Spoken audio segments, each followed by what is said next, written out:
Eldon Akane is a Filipino content creator known primarily for his YouTube channel, where he covers a broad range of topics. Based on statistics, his channel features approximately 545 videos and has around 125k subscribers as of mid-2025. Magandang umaga mga kaibigan. So narito muli tayo sa ating channel para matuto ng iba't ibang kalaman tungkol sa iba't ibang mga bansa. Ang paksa na ating pag-aaralan sa oras nito mga kaibigan ay tungkol sa 5 sa pinakamayayamang bansa sa Middle East batay sa GDP per capita o Gross Domestic Product per person na siyang karaniwang sukatan ng yaman ng isang bansa. Ang unang bansa sa ating listahan kaibigan ay ang bansang Qatar. Ang GDP per capita ng bansang ito ay mahigit sa $80,000. Bakit mayaman ang bansang ito?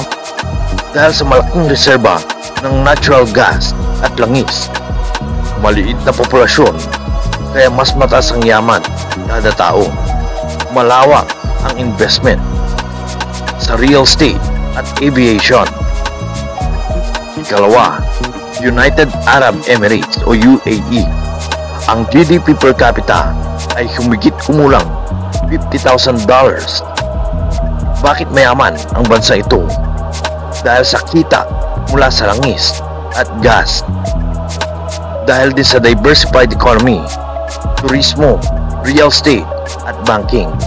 Halimbawa na lang dito ang Dubai at ang Abu Dhabi.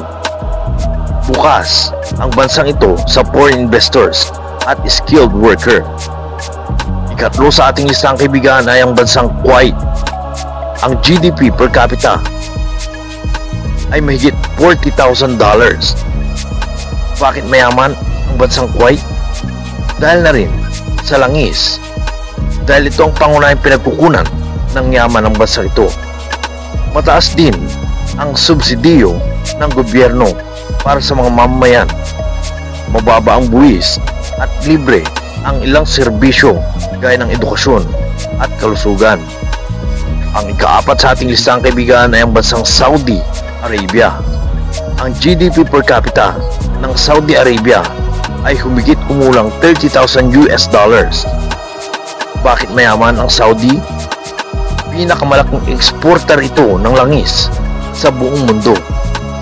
May ambisyosong economic reforms tulad ng Vision 2030 para sa diversification. Nagpapalago din ng turismo, halimbawa ang Mecca at ang Medina. Ang ikalima sa ating isang kaibigan ay ang bansang Bahrain. Ang GDP per capita ng bansang Bahrain ay halos $25. Bakit mayaman ang bansang ito? Dahil meron din itong langis, pero mas diversified ang ekonomiya ng bansang ito. Malakas ang sektor ng banking at finance services. Bukas din ito sa negosyo at export. So ito lamang mga kaibigan, ang 5 pinakamayayamang bansa sa Middle East batay sa GDP per capita. Sana meron kayo natutunan sa ating video sa umagang ito mga kaibigan.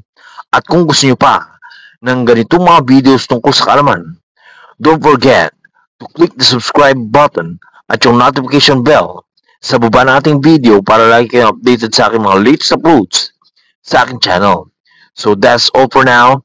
And as always, have a nice day, everyone.